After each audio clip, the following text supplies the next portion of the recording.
play with matches, you take the risk of burning yourself. And he's going to burn himself if he continues to go down this path. The American people made it clear Election Day. They want to get things done, and they don't want the president acting on a unilateral basis. That is House Speaker John Boehner just a very short time ago warning the president not to go around the new solidly Republican Congress. You have Boehner, you have Mitch McConnell, the soon-to-be Senate Majority Leader, wasting no time putting forth their agenda.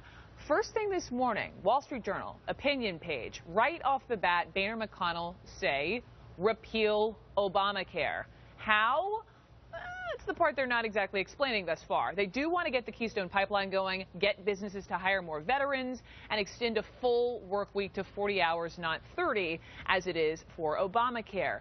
Toughest challenges, according to McConnell and Boehner, the quote-unquote insanely complex tax code, rising health costs, and the savage global terrorist threat. Those are the words from John Boehner and Mitch McConnell. So joining me from Washington, National Journal's Ron Fournier, and here with me in New York, Angela Rye, former executive director of the Congressional Black Caucus. So welcome to both of you here.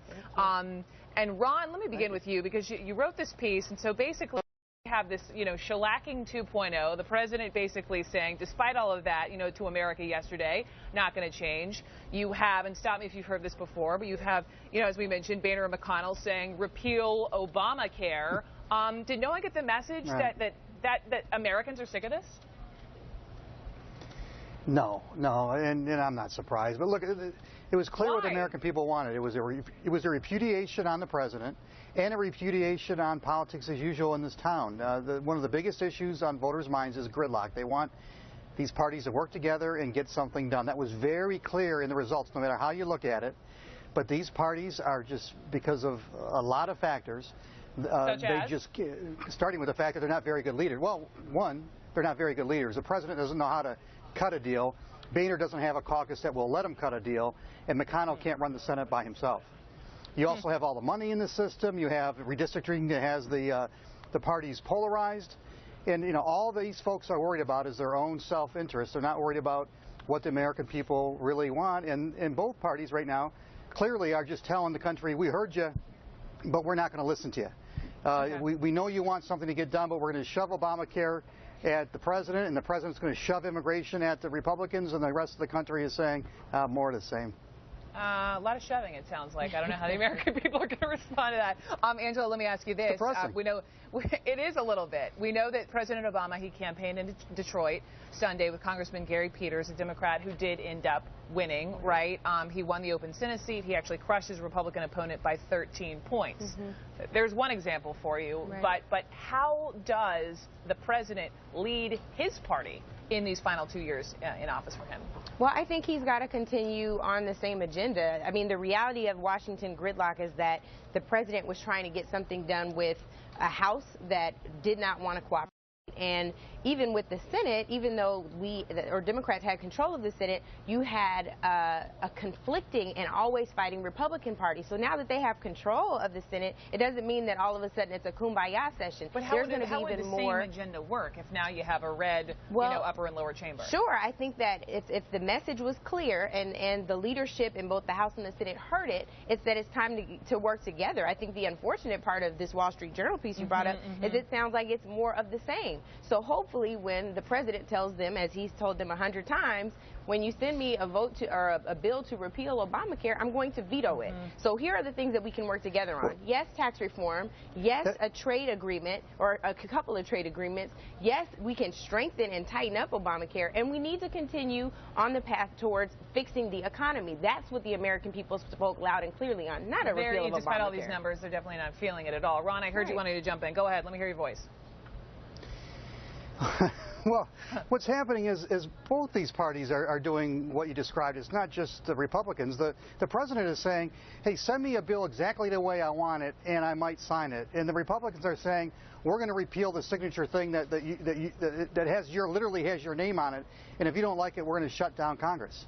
I mean, there's just no getting around the fact that neither one of these parties and the leaders of both of these parties are just completely ignoring what most Americans want. They're catering to a very small slice of hardcore Republicans and hardcore Democrats who can't get outside themselves and see what the country really wants done and what the country really needs done. This is a great game. It's great copy. It's great TV, but it's not helping the country, not one iota.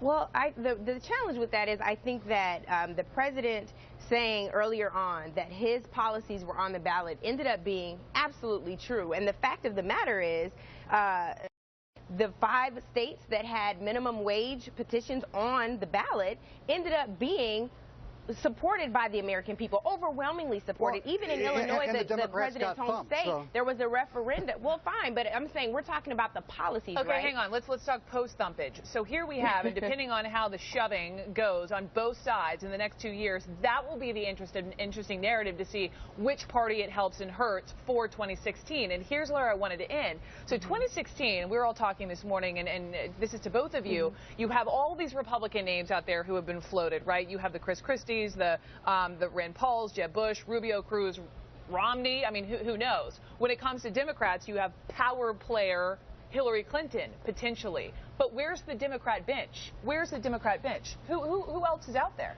Well, I think that time will tell. Go ahead, Ron.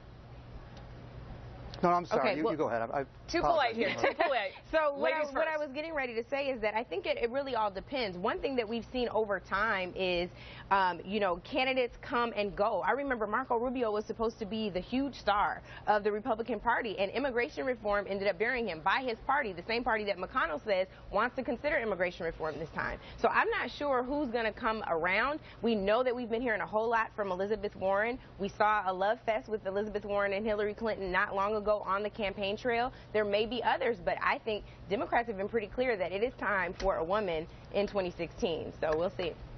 20 seconds, Ron Fournier. 2 points. Where's the bench? Go ahead. 2 points real quick. First, I really agree with what you're saying there. Nobody saw Howard Dean coming in 2004, and he almost won the nomination. Nobody saw Barack Obama coming in 2007, and he won the nomination. We don't know. I will say, last night, the Tuesday night really made the bench even weaker. We now have 24 states in the country that are completely controlled in the governor's office and in the legislatures by Republicans. 7 states in the country right now are completely controlled by the Democrats. That's the bench, and right now it's much weaker for Democrats. Ron Fournier, Angela Rye, thank you both very much. Thank you. Someone who talks politics a heck of a lot, satirically, maybe not sometimes entirely. Jon Stewart, right? He takes great pleasure in skewering reporters, including CNN.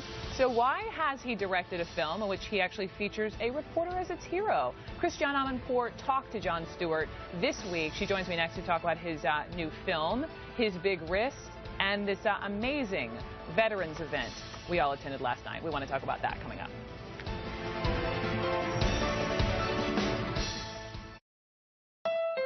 Is a new fit a great fit for you? Can it fit my dorm room? Yeah. Cool.